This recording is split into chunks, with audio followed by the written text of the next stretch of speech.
새벽에 잠을 자면 꿈을 꾸지만 새벽에 기도하면 꿈이 이루어진답니다.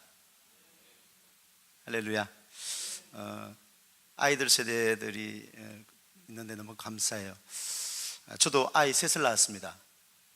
장경동 목사님이 저에게 그러더라고요. 전도 못하면 애라도 많이 낳아라. 그래가지고 제가 애를 셋을 낳았습니다. 웃자고 하는 이야기인데, 막내가 7살입니다. 그래서 아이들이 아까 찬양하는 모습이 얼마나 이쁜지 모릅니다. 나는 예배자입니다. 그 찬양을 참 좋아하는, 너무 감사하고, 저는 인계점 기도, 3시간 기도의 법칙이라는 이미 우리가 다 알고 있는 이야기들을 하나님이 은혜를 주셔서 좀 논리화하고 또 체계화했는데, 그것이 좀 다른 거죠. 그래서 새벽에 하나님께 나아가서 기도하는데 하나님께서 저에게 많은 은혜를 주시고, 오늘 새벽에도 이곳에 나오기 위해서 여러분을 만나기 전에 하나님께 물었습니다. 어떤 말씀을 좀 나눌까요? 또 준비된 말씀도 있지만 특별히 온유에 대한 감동을 많이 주셨어요. 온유. 저는 세 아이를 키우면서 온유와는 조금 거리가 멀었어요. 좀 혈기도 많이 나고, 아이들 말 안 듣잖아요. 그러면 매를 한번 들었어요. 근데 그것이 제 마음에 굉장히 상처로 많이 남았어요. 아버지인 제가. 그리고 기도 시간에 그것이 너무 마음이 아파서 회개 많이 했습니다. 여러분들은 안 그런가 봐요? 아이들을 노엽게 하고 또 아이들을 키우기가 쉽지가 않은데, 또 우리가 체근은 참 당연히 해야 되는 거지만 아이들 노엽게 하고 또 그리스도의 사랑으로 이렇게 잘 이렇게 섬기고, 우리가 그렇게 저들을 섬기라고 하나님께 우리에게 주신 선물인데 잘 못 키워서 늘 하나님께 회개하고 그랬는데, 제가 인계점 기도를 하고 나서 사람이 바뀌어졌어요. 정말 사람이 바뀌더라고요. 바뀔 수 있는 거더라고요. 기도가 인격이 되고, 그러니까 정말 제 삶을 통해서 교회와 또 만나는 사람들이 영향을 받기 시작하더라고요. 그리고 저는 인계점 기도 세미나를 작년 11월부터 했는데 많은 목사님들을 만났습니다. 큰 교회 목사님도 만났고, 또 이제 개척한 지 5개월 된 그저께는 그렇게 만났어요. 근데 그분들이 동일하게 공통점이 하나 있는데, 기도를 많이 하고 싶은 거예요. 여러분, 오늘 기도를 많이 하고 싶죠? 그렇지 않으면 이 저녁에 이렇게 올 리가 없죠. 저는 아이들에게 말씀을 전하고 사역을 할 때 특별히 이 전도협을 많이 터치를 해줘요. 저희 교회도 지금 금요 기도회 학년을 하고 있지만, 통성 기도를 하면요, 아이들이 놀고 있다가도 저쪽 방에 놀고 있다가 저기 놀고 있다가 앞줄에 쫙 앉아요. 그럼 제가 아이들을 이렇게, 초기에는 머리를 많이 두들겼어요. 전도협이 많이 막혀가지고. 그래 두들겼는데, 지금은 이제 기도 열심히 하는 애부터 먼저 기도해 줄 거야. 그러면요, 주여! 주여! 이렇게. 그러면 제가 딱 보고 이제 좀 기도 열심히 하는 친구들 먼저 기도해 주면, 왜? 먼저 기도를 받으면 놀러 빨리 가니까, 빨리 놀러 가야 되니까 아이들이 그렇게 기도를 열심히 받으려고 하고요. 신선한 기름이 제가 안수하고 그러면서 또 사역하면서 많이 이렇게 전달되는 것을 제가 많이 체험했습니다. 부천에서 한 250명 정도 되는 그룹 아이들을 사역을 제가 한 이틀간 캠프를 진행하는데, 캠프를 거의 마칠 점에 그 부장 집사님이 아이들을 한 몇 데리고 왔어요. 근데 그 아이들 중에서 시선을 제가 못 맞추는 거예요. 그래서 왜 그러냐 했더니만, 이게 애가 이렇게 부끄러움 타는 것이 너무 과한 거예요. 그러니까 어떤 심리적인 장애가 있는 거예요. 그래서 고개를 이렇게 떨구고는 부끄러워요, 부끄러워요 이러는 거예요. 그래서 제가 너무 안타까워서 기도를 해줬습니다. 요즘 그 아이들이 그런 심리적인 질병이 많다는 거죠. 그리고 공황장애도 그렇고 사회성이 많이 닫혀 있어요. 왜냐하면 대부분 다 스마트폰이나 그런 미디어에 많이 노출되어 있어서 아이들이 상상력이 괜히 많이 파괴되기 때문에 아이들이 집중도 못하고요, 얘네들이 정말 대단한 거예요. 이렇게 오래 그래도 한 25분 서서 찬양을 한다는 게. 박수 한번 쳐주세요. 저희 교회에 초등학교 4학년하고 1학년짜리가 오는데, 한 번은 제가 예배 드리기 전이라 아이들을 잠깐 관찰하는 중에 그 1학년 동생이 누나인 그 4학년 그 누나에게 막 혈기를 내는 거예요. 헌금하는 시간에 이제 돈을 이렇게 빌려줬는데, 좀 예배도 드리기 전에 이제 그 예배 전에 빌려줬는데, 예배 지금 끝나야 뭐 집에 가서 준다 그랬는데, 걔가 돈을 달라는 거예요. 내가 빌려줬으니까. 이게 그걸 못 조급해 갖고 못 기다리는 거예요. 그런데요, 돈을 달라고 하는데 그것이 참, 핸드폰을 던지고 물건을 막 던지고 이러면서 아이가 혈기를 부리는데, 아이 안에서 나오는 그런 감정이 아닌 거예요. 그래서 제가 나중에 알게 된 건데, 그 아이 아빠가, 그 엄마는 이제 목회자 자녀죠. 그런데 교회는 이제 안 다녀요. 아이들만 다니는데, 아빠가 토익 시험관인데 아이를 집에서, 아이들은 좀 듣지 말았으면 좋겠다, 이렇게 쇠파이퍼 같은 걸 막 때리는 거예요. 혈기를. 그러니까 아이가 그러는 거예요. 분노 장애 조절이라. 그 큰애가 자기 아빠에 대해서 그렇게 이야기하는 거예요. 그래서 제가 너무너무 안타까웠어요. 여러분, 우리 가운데 아이를 그리스도의 말씀과 사랑으로 양육하는 것 참 우리에게 주어진 큰 사명입니다. 오늘도 우리가 하나님 앞에 기도하고 또 하나님의 은혜를 구하는 것은 정말 우리에게 맡겨준 아이들을 믿음으로 잘 키우기를 원합니다. 할렐루야. 특별히 이 온유에 대한 부분에 대해서 오늘 여러분들에게 먼저 말씀드리고 말씀을 좀 나누고 싶습니다. 여러분, 야성적이고 본성적인 것 우리 안에 다 있습니다. 그러나 하나님 앞에 나가면 나아갈수록 우리의 죄된 모습은 다 벗어버리고 우리의 추한 모습, 죄성은 다 사라지고 하나님의 거룩이 우리 가운데 보여줄 줄을 믿습니다. 할렐루야. 모세는 하나님의 임재를 경험했습니다. 그리고 하나님의 불을 봤어요.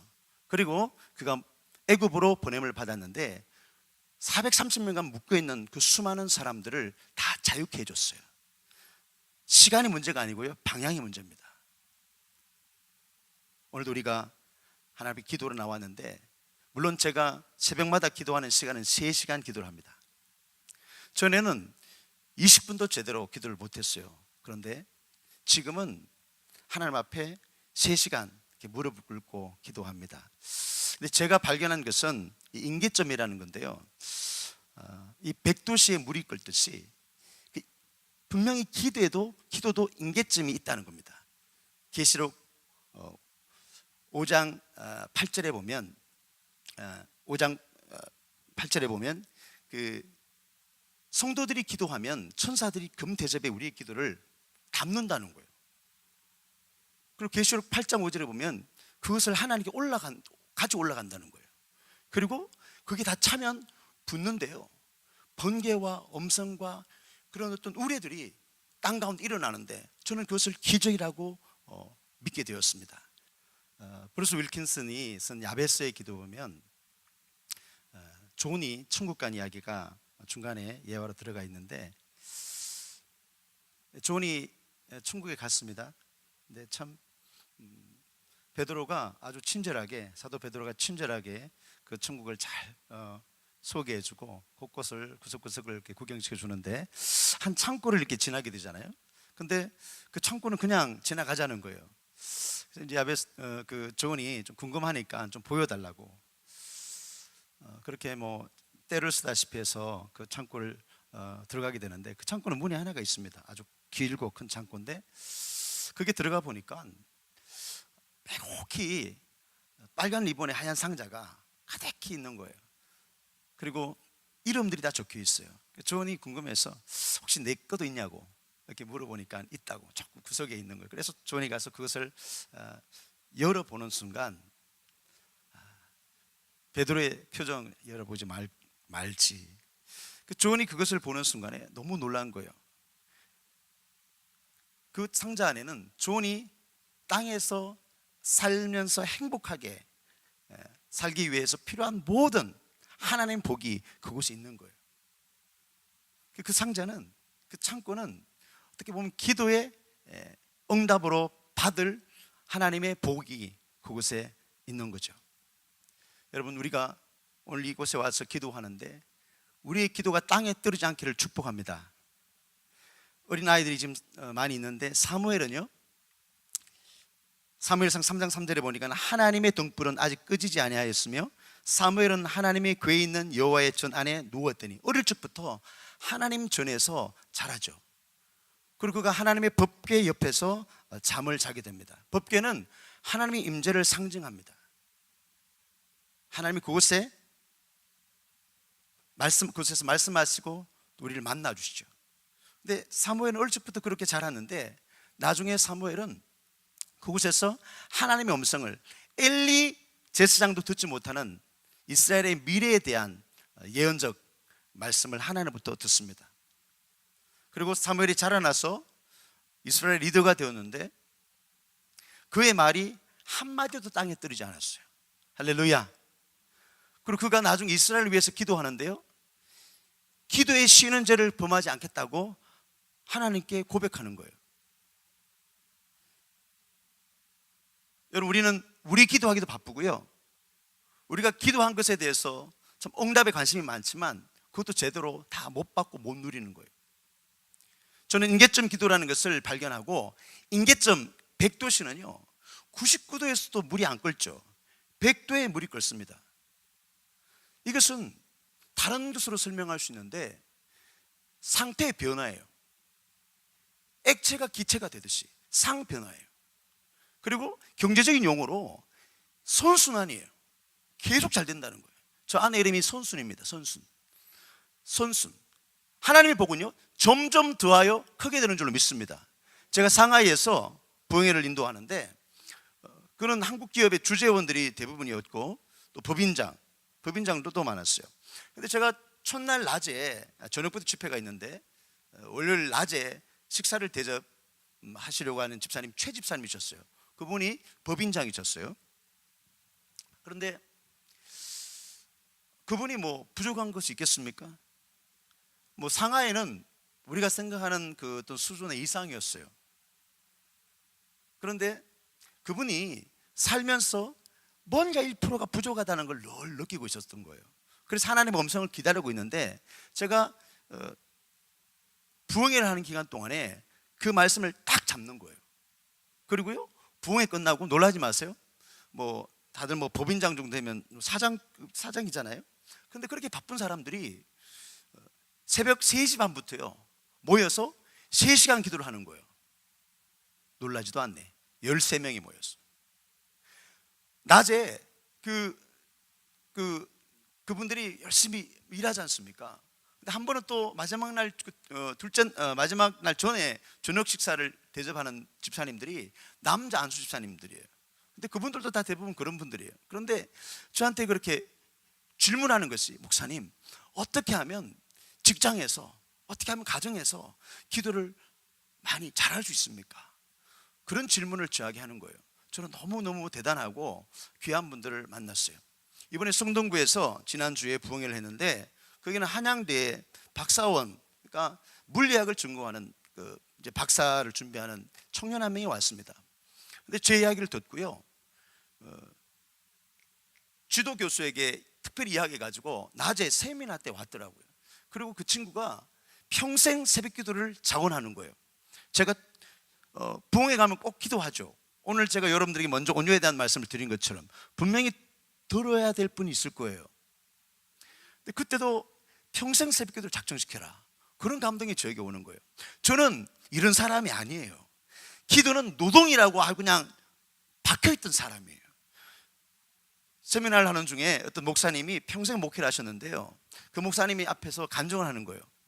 나는 평생 목회를 하고 이제 내 목회지를 아들에게 물려주고, 사모님은 5시간 기도하시는 분이세요. 근데 그분은 뭐 그렇게 기도를 못 하시는 거예요. 그런데 앞에 딱 서서 하시는 말씀이 재미가 있어야 기도를 하죠, 그러는 거예요.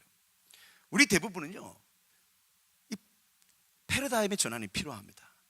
저 강원도 태백에 기도는 노동이다 그렇게 생각하고, 요즘은 뭐 다들 의자에 앉아서 기도하니까, 제가 강단에서도 무릎 꿇고 3시간 기도해보고 의자에 앉아서 3시간 기도를 해봤는데요 다 잘 되더라고요. 근데 제가 다윗을 보면서 깜짝 놀랐어요. 다윗은 그 습 광야, 그 이름 모를, 또 성경에는 또 아둘람 구령이 나오는데 그 굴에서 400명의 그 아웃사이더들, 나중에 600명까지 늘어나는데요, 그 빚지고 서름당하고 고통당하는 그들 형제예요. 그들과 함께 믿음의 공동체를 이루어서 거기서 피신해서 살고 있는데 살벌하죠. 사울의 암살자들이, 보낸 암살자들이 언제 치도를 줄 모르고 언제 죽음을 당할지 모르는 그런 가운데서도 그는 성경 전체에서 나오는 다윗의 기도는요, 밤낮 없이 기도했어요. 그리고 시편에 보면 대부분 부르짖어 기도했어요. 근데 그가 그러잖아요. 내 마음이 확정되고 사니 내가 새벽을 깨우리라. 할렐루야. 새벽 기도의 즐거움 여러분 잘 모르실 거예요. 왜냐하면 우리는 너무 바쁘기 때문에. 제가 배 목사님께 아까 오전에 좀 통화를 하면서 이야기를 들었어요. 열심히들 기도를 하신다고 제가 들었어요. 여러분, 버나드 슈가 그랬죠. 그 묘비명에 어영부에 하나 이럴 줄 알았다고. 우리 인생이요 훅 갑니다. 제가 40, 50대가 대부분이라 그러는데 보니까 다들 그러네요. 보니까 다 좁네요. 우리가 목표하는 것들이 많습니다. 그러나 아까 최 집사님처럼 1% 부족한 게 분명히 있어요. 세상에서도 지금 인성이 아주 강조되고 있어서 거기서 창의력이 나오는 걸 알고 기업에서도 그런 사람을 구하죠. 그런데 인성보다도 더 위에는 영성입니다. 에디슨이 그랬죠. 99%의 노력과 1%의 영감인 거예요. 저는 인계적 기도를 하면서 제 삶이 점점 좋아지는 것을 경험했어요. 그리고 다윗이 새벽을 깨우리라고 말한 그 고백의 비밀을 제가 깨닫게 되었어요. 우리는 새벽기도 나올 때 알람이 우리를 깨우잖아요. 저는 개척교회 목사인데 한 4년 됐습니다. 하나님이 그 과정 통해서 저에게 얼마나 큰 은혜를 주는지 몰라요. 처음에 개척 나올 때 성심성의를 다해라 그렇게 주님께서 말씀하시는 거예요. 그게 뭔지 잘 몰랐는데 나중에 보니까 전심전력이야. 제가 3년 지나고 나니까요, 하나님께서 저에게 기도라는 것을 주셨어요. 그래서 지금은 제가 새벽을 깨웁니다. 한 번도 지겹거나 힘들거나 고통스럽지 않는 거예요. 왜냐하면 기도는 방법이 중요한 것 같지만, 응답이 목적인 것 같지만, 기도는 관계거든요. 할렐루야. 기도는 관계예요. 그래서 우리가 하나님께 나가면요, 하나님 앞에서 조그만한 죄라도 성전에 나가기 전에 예물을 들고 가다가 내려놓고 형제와 화해하고 오라고 그러잖아요. 그러니까 조그만한 것도 다 내려놓는 거예요. 제가 아이들이나 이런 사역들을 왜 하나님께서 국내외로 열어주시는지 제가 알고 있어요. 제가 죄성을 잡기 때문에 그렇습니다. 우리 안에 끊임없이 죄성이 올라오죠. 또 5만 가지 생각을 하루에 하기 때문에 부정적인 것 너무 많습니다. 근데 저희 부목사님이 두 분 따라오셨지만, 남자 목사님은 이제 9월 이후에 개척 준비하라고 그랬어요. 근데 저분이 지난 5월 달에 저희 세미나를 6번 쭉 다 참석했는데요, 어떤 DNA가 들어갔냐면 잘 될 수밖에 없다는 거예요. 잘 될 수밖에 없다는 거예요. 이 DNA가 들어갔어요. 저는 8남매 중에 막내입니다. 그리고 우리 어머니가 저를 뵀을 때 42살에 뵈가지고 43살에 저를 낳았어요. 근데 예전에는 돌팔이 의사 말을 믿어가지고, 뭐 의사도 없지만 그 손약을 다려 먹어라. 그래서 산골짜기에서 그 약초 있잖아요. 그런 걸 뜯어다가 데려서 먹고 또 높은 데서 막 뛰어내리고, 뭐 그랬어요. 그래서 제가 안 떨어진 거예요. 역사적 사명을 가지고 태어났기 때문에. 할렐루야. 오늘 이 자리에 서게 된 거예요. 제 안에 패배의식이 없겠습니까? 다윗과 똑같죠. 다윗이 그 굴에서 경험했던 감정과 똑같을지도 몰라요. 그리고 머피의 법칙이라고 있잖아요. 뭘 해도 안 되는 거야. 아예 안 될 걸 생각하고 있는 거야. 저를 만나는 사람은 다 불행하다고 생각하는 거야. 너무 고급진 생각이죠. 그런 제가 어느 날 기도하다가 하나님께서 한 가지 보여준 게 있었어요. 떡반죽 그릇의 기적이라고, 떡반죽 그릇의 축복이라고 제가 그걸 하나 보내드렸는데, 그건 사진 없군요. 기도를 하는데 하나님께서 저에게 뭘 하나 이렇게 보여주는 게 있었어요. 그 뭐냐니까 무슨 손이요, 이렇게 주물르고 있는 거예요. 그래서 제가 저것을 검색해 봤죠. 사무실에 가서 뭐 반죽, 손 이런 걸 검색해 보니까 신명기 28장이 나오는 거예요. 신명기 28장 5절에 하나님 복을 주실 때 떡반죽 그릇까지 복을 주시는 거예요. 그리고 나중에 그 8절에 그 손으로 하는 모든 일이 잘 되게 하신다는 거예요. 제가 개척한 곳은 20년 된 교회예요. 그 상가예요. 그리고 7, 8개 교회가 들어왔다가 다 망해먹고 나간 교회예요. 근데 그곳에서 하나님께서요 되게 하시는 거예요. 할렐루야. 우리가 지금 어떤 형편이든 간에 여러분 1% 부족한 것이 있습니다. 그것을 하나님께 맡기시길 바랍니다. 내가 할 수 없는 것. 왜 젊은이들이나 왜 그런 사업하시는 분들이 제 이야기를 듣고 그렇게 반응하는지를 제가 알고 있죠. 그분들은 복잡하지 않습니다. 결단이 빠릅니다. 머리가 좋다고 저는 믿어요. 오늘 제가 여러분들 보니까 그래도 광교에 사시니까 제가 보니까 야, 다들 결단력이 빠르신 것 같아요. 여러분 하나님께 모든 걸 맡기길 축복합니다. 할렐루야. 고린도후서 9장 8절에 주님은 모든 것이 넉넉하여 모든 착한 일을 넘치게 하도록 창조적 부를 공급하신 분이다. 그렇게 쉬운 성경에 기록되어 있어요. 창조적인 부, 점점 잘 되어지는 복, 하나님 이것을 저에게 경험케 하셨어요. 여러분 임계점이라는 것은 사람 이름이 아닙니다. 크리티컬 포인트라고, 볼링 포인트라고 그러면서 한계, 우리의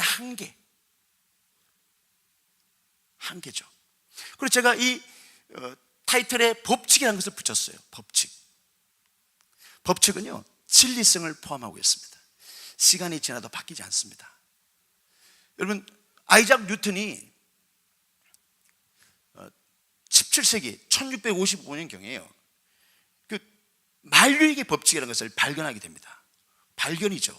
근데 그것은 사과가 하나 떨어지는 것을 보고 큰 것이 작은 것을 당기는 힘이 있다, 중력이 있구나, 그걸 발견했어요. 여러분 사과가 하나 떨어지는데 어떻게 거기서 만류익의 법칙을 발견할 수 있겠어요? 영감이죠. 이 뉴턴은요 예수 잘 믿는 크리스찬이었습니다. 저는 임계점 3시간 기도의 법칙, 여러분 중에서는 기도에 대한 부담감을 가지고 계신 분이 계실 거예요. 기도를 좀 많이 하고 싶은데 기도가 안 되고, 어떤 분들은 평생 잡념 때문에 1시간을 넘게 못하는 거예요. 제가 작년 6월경에 임계점 기도를 시작했습니다. 그리고 11월 달에 세미나를 시작했습니다. 왜냐하면 우간다에 우물 파는 기기가 필요하다 그래서 이제 기도하다가 하나님이 저에게 그런 마음을 주셨습니다. 그래서 시작하게 되었습니다. 한 2억 5천 대는 그 우물 파는 기계가 우간다로 이제 지금 배에 실어서 가고 있습니다. 아까 영상 뒤에 보면 필리핀에 대한 영상을 보여드렸는데 하나님께서 저에게 그런 마음을 주셨어요. 필리핀에 있는 그 2만 평 땅에 선교센터를 짓고 또 국제학교를 세우고 또 뭐 예배당을 짓고 7천 명의 영혼이 그 5부족이 5개 부족이 그 안쪽에 있는데요. 여러분 제가 임계점 기도를 시작하면서 하나님이 저에게 기도를 많이 가르쳐 주셨어요. 우리는 응답받는 것이 목표지만 기도의 원래 히브리 뜻은요 팔랄이라는 뜻입니다. 그래서 이것은 개입이고 판단이고 중재라는 뜻을 가지고 있어요. 우리는 기도하면 하나님이 받으시고 분명히 우리가 구한 것을 하나님 분명히 주시기를 원하시는 분이신데 우리가 구하지 아니하여서 야고보서 4장 보니까 받지 못하는 게 너무나 많습니다. 그런데 또 하나 중요한 것은 하나님 뜻대로 구해야 된다는 것입니다. 할렐루야. 예수님께서 겟세마네 동산에서 기도하실 때 그 마지막 기도는 그전에는 밤에 맞도록 기도하시고 그냥 기도를 많이 하셨는데 그 겟세마네 영혼을 구원하시기 위해서 대구석 사역 앞에 3시간을 기도를 하셨어요. 개혁 한글에는요 1시라고 되어 있지만 개혁 개정에는 1시간으로 되어 있어요. 그것이 3번 반복해서 기도하는데 하나님 이 잔을 옮길 수만 있으면 그렇게 해주십시오. 내 뜻대로 마시고 아버지 뜻대로 되기를 원합니다. 그래서 3번 동일한 기도를 하고 계세요. 임계점 기도를 하고요 하나님 임재 앞으로 들어가면 우리가 분명히 깨닫게 되는 것은 뭐냐면 내 뜻을 내려놓게 됩니다. 내 계획도요 일단 내려놓습니다. 그리고 하나님께 묻죠. 다윗은 그것을 경험했어요. 하나님이 내가 물으면 대답하신다는 것을 알았고, 하나님을 만난 기도 가운데 임계점, 하나님 임재를 경험했기 때문에 새벽을 깨우는 기쁨이 있었어요. 할렐루야. 그래서 다윗은 21번의 전쟁을 성경에 치르는데요, 한 번도 패한 적이 없어요. 성경은 그가 점점 강하여졌다고 그랬어요. 할렐루야. 승승장구란 말이 있죠. 우리가 하나님께 기도하고 내 뜻이 아니라 하나님의 뜻을 구하기 시작하고, 우리 인생에 크고 작은 문제가 많죠. 사업하시는 분들은, 이제 금요일날 사업하시는 분들 오시는데요, 정말 어떤 때는 기도하면 정말 하나님 살려주세요 그러면 하나님 응답을 주셔서 살았, 응답을 주는데 살았다 그러고 일어나시는 분도 계세요. 여러분, 전에는 제 생각을 믿을 수가 없었죠. 이것이 내 생각인지 하나님이 주신 생각인지 잘 몰라. 그런데 임계점 기도를 하고 깊이 하나님 임재 가운데 들어가면요, 하나님 내 생각을 붙잡아 주세요. 개입하세요. 할렐루야. 내 생각 가운데 개입하시고 우리의 삶 가운데 개입하세요. 그리고 하나님의 판단 가운데서 때가 되면 역사하시는 거예요. 그래서 제가 이것을 깨달았어요. 그래서 마지막 기도의 종착점은 내 뜻이 아니라 하나님의 뜻을 묻게 되는 것입니다. 오늘 밤에도 기도할 때 여러분 부르짖어 기도하시고 하나님의 뜻을 구하는 밤이 되길 바랍니다. 저는 3시간 임계점 기도의 법칙, 이 법칙은요, 예레미야 33장 25절에 천지의 법칙을 만들었다고 그러죠. 천지의 법칙, 하나님이 만드셨어요. 그것은 온 천지의 우주의 운행이에요. 그것은 하나님이 모든 자연의 법칙을 만든 대로 그대로 그 길대로 가고 있는 거죠. 시간대로 가고 있는 거죠. 제가 이것을 깨달았어요. 그래서 법칙이라는 것은 아무데나 붙일 말이 아니에요. 근데 왜 제가 임계점 3시간 기도의 법칙이라고 붙였는지 알게 될 거예요. 제가 8월 달에, 지난 8월 달에 여기서 그 광흥기도원에서 어린이 캠프 사역을 제가 이렇게 하러 갔다가 낮에 아이들과 저 아이들과 여기 성막을 체험하게 됐습니다. 거기서 제가 3시간 기도하고 있었는데요, 이 성막과 딱 만나니까 퍼즐이 맞춰지듯이 딱 맞춰지는 거예요. 제 머리에서 나오는 게 아니고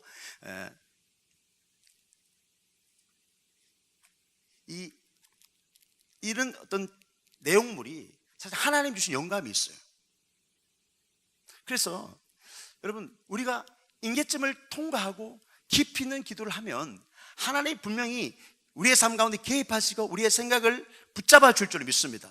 그래서 저는 이 기도를 이기는 기도다, 지키는 기도다, 역동적인 삶을 위해서 이 기도를 해야 된다, 그렇게 꼭 말씀을 드려요. 특히 사업하시는 분들은 잘 한번 들어보세요. 히브리서 4장 16절 같이 읽어보세요. 시작. 그러므로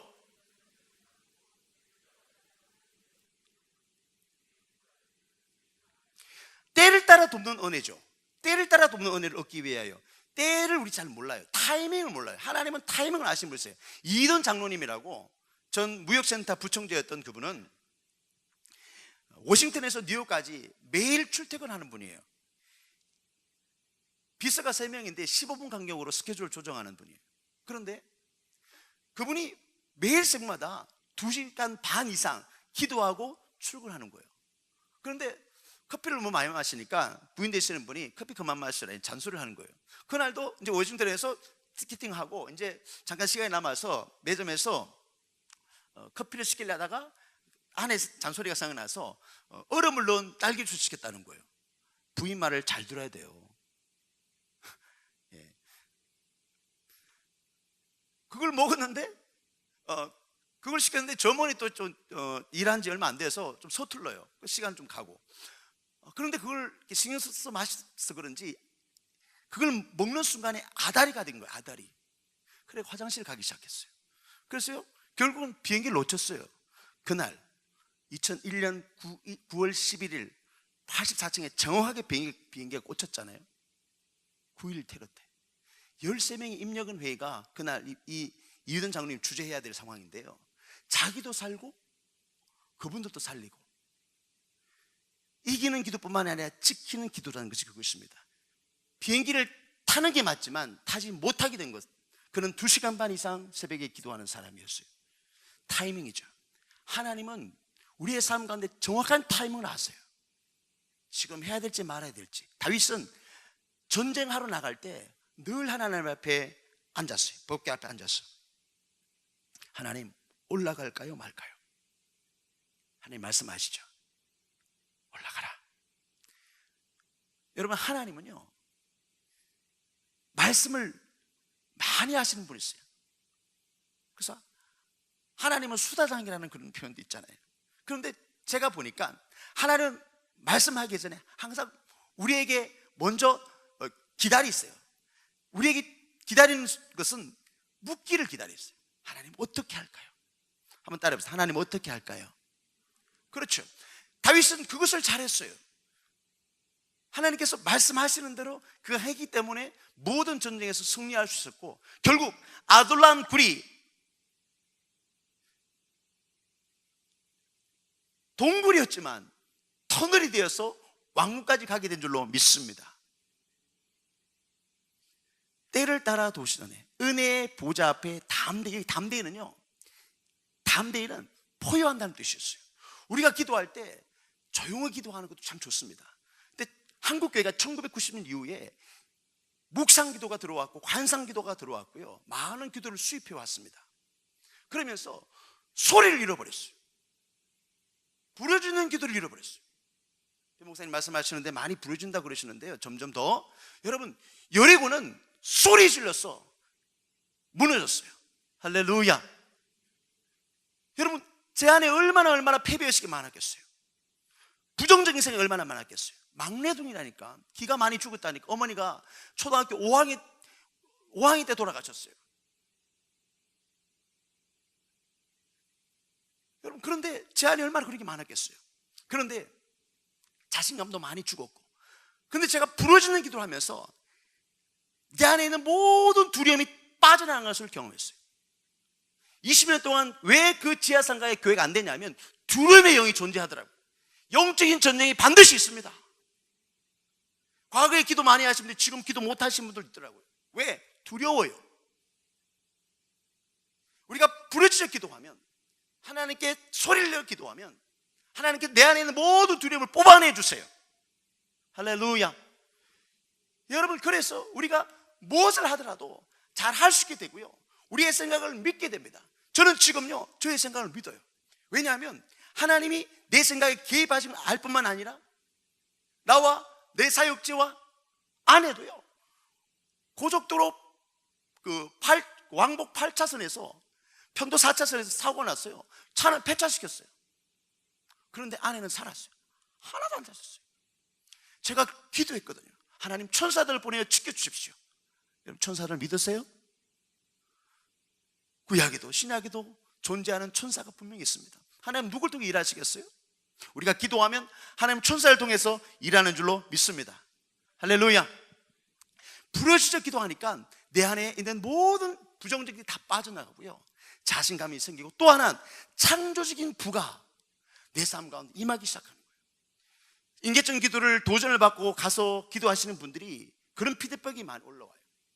제가 지금 책을 피드백 내용을 또 많이 넣으려고 준비하고 있는데, 근데 그분들이 그래요. 이거는 부의 이동이라는 말 예전에 많이 들었는데 부의 이동인 것 같아요, 목사님. 하나님은 우리가 행복하기를 원하세요. 할렐루야. 이 땅에서 창세기 1장 28절 생육하고 번성하고 충만하고 중국 다스리는 그런 리더로, 승리자로, 다스린 자로 살기를 원하세요. 여러분, 연약하지 마세요. 포효하세요. 부르짖으세요. 할렐루야. 자, 계속해서 나아간다는 말은 지금 현재형이에요. 포기하지 않고 나아가는 거예요. 시간이 이제 없네. 자, 이게 이제 넘어가겠습니다. 제가 아까 영감이란 말을 했는데 그걸 좀 말씀드릴게요. 이 성막은 이런 구조를 갖고 있어요. 근데 지금 이건 제가 한 4시간 이야기해야 돼요. 그리고 3박 4일 부흥회하면서 이야기하고 막 그렇게 하긴 하는데요, 이 뜰에는 전부 다 노시예요. 죄를 의미합니다. 우리가 왜 잡념에 사로잡히냐면 사단이 자꾸 그런 생각을 줘요. 우리 상상력이 많이 깨어져 있기 때문에. 그럴 때 여러분, 새가 날아가다가 우리 머리에 앉는 것은 용납할 수 있어, 둥지를 트는 것은 용납하면 안 돼요. 우리 생각이 들어오면 막 묵상하잖아요. 그럴 때 이렇게 말했어요. 제가 청년들을 지도할 때 그렇게 가르쳐줬어요. 나쁜 생각이 들어오거들랑 예수 이름 물러가라고 말해라. 가만히 있지 말고. 예수 이름 불러가 너무 기니까 기도할 때는 예수 이렇게 따라해보세요. 예수. 이렇게 하면요 번개처럼 사라져요. 그리고 생각이 떠나가요. 그래서 잡념들이 이겨나가는 거예요. 그리고 조그마한 죄도 하나님 앞에서 다 회개하는 거예요. 그러면서 이 뜰에서 1시간 기도를 이렇게 잡아 들어가는 거예요. 물두멍도 다 죄를 씻는 걸 의미합니다. 자, 이 성소를 제가 설명드릴게요. 성소는 이런 겁니다. 시간이 다 됐네요. 이게 보세요. 성소는 내부가 이렇습니다. 그런데 오른쪽에 떡상이 있고 왼쪽에는 금촛대가 있고 앞에 정면에는 그 분향단이 있습니다. 여러분, 이것은 성령의 기름 부으심을 의미하고요. 그리고 제가 깨달은 것은 뭐냐면 이 금촛대가 성소 안에 있는데 제가 2시간 이상 기도를 해보니까 하나님이 영감이라는 걸 주세요. 말씀 단어도 주시고 그리고 말씀을 준비하는 거죠. 사업하는 사람들은요 영감을 줘요. 그리고 아까 마르틴 루터 이야기했는데 루터는 하루에 3시간 기도했어요. 자기가 3시간 기도하지 않으면 그날은 마귀가 승리했다 그럴 정도. 그리고 루터 그런 말도 했어요. 기도 잘하는 사람 연구도 잘한다. 영감이라는 걸 하나님 주세요. 그래서 제가 이런 것들을 만들고 한국교회와 열방 가운데 지금 기도를 가르치고 있습니다. 여러분, 우리 성도들의 기도는 참으로 중요합니다. 여기 보면 분향단이 2번째 휘장 앞에 있는데요, 우리가 기도하는 것을 저렇게 하나님께서 계시록에 표현하고 있어요. 계시록 5장 8절에 성도들의 기도가 향일이 돼서 연기처럼 올라간다는 거예요. 휘장에 쳐져 있으면 저것이 지성소 안으로 들어가는 거예요. 하나님 우리의 기도를 그렇게 귀하게 여기신 줄 믿습니다. 우리의 기도가 그렇게 하나님 임재로 들어가요. 여러분, 오늘 또 우리가 기도할 때 하나님 우리의 기도가 땅에 떨어지지 않게 하셔서 그대로 이루어지게 될 줄로 믿습니다. 오늘 하나님 기도하시 이렇게 모여서 기도할 때요 하나님 임재가 강하게 나타나는 거예요. 그리고 예배 가운데 또 우리 금요 기도 가운데 이렇게 기도하면 하나님 분명히 들으시고 또 우리 인생을 새롭게 하십니다. 마지막으로 이것을 하나 설명드리고 마치겠습니다. 성막 안에는 앙장, 그러니까 막이 4개가 있는데 이 성막 덮개가 있는데 맨 첫 번째 덮개가 양장이요, 청색, 작색, 홍색 가는 배실로 정교하게 새긴 것이 있는데 그것이 이것입니다. 이거 뭔지 아세요? 아는 분 계세요? 뭔지 아세요 이게? 서랍입니다. 천사가 새겨져 있습니다. 위에 옆에 다 사방에 서랍들이 수놓아져 있습니다. 성소의 기도가 우리가 믿음으로 기도드리면 반드시 주님께서 받을 뿐만 아니라 천사들 동원해서 그 기도가 이루어지도록 역사할 줄로 믿습니다. 오늘 밤에 우리가 기도할 때요 우리 기도가 결코 땅에 들지 않아야 합니다. 하나님께서 우리 기도를 들어주시고 반드시 우리가 기쁨으로 하나님께 영광 올려드리고 간증하는 인생이 되게 할 줄로 믿습니다. 할렐루야. 저는 오늘 각 가정들을 이렇게 봅니다. 아이들이 아직 어리고 또 아이들이 장성할 텐데 오벳에돔이라는 사람이 있는데 이 오벳에돔은 하나님의 법궤를 자신의 집으로 3개월 모셔갑니다. 아사가 찢어서 죽는 그 법궤를 옮기는 그 광경 속에서, 사건 속에서 그렇게 되죠.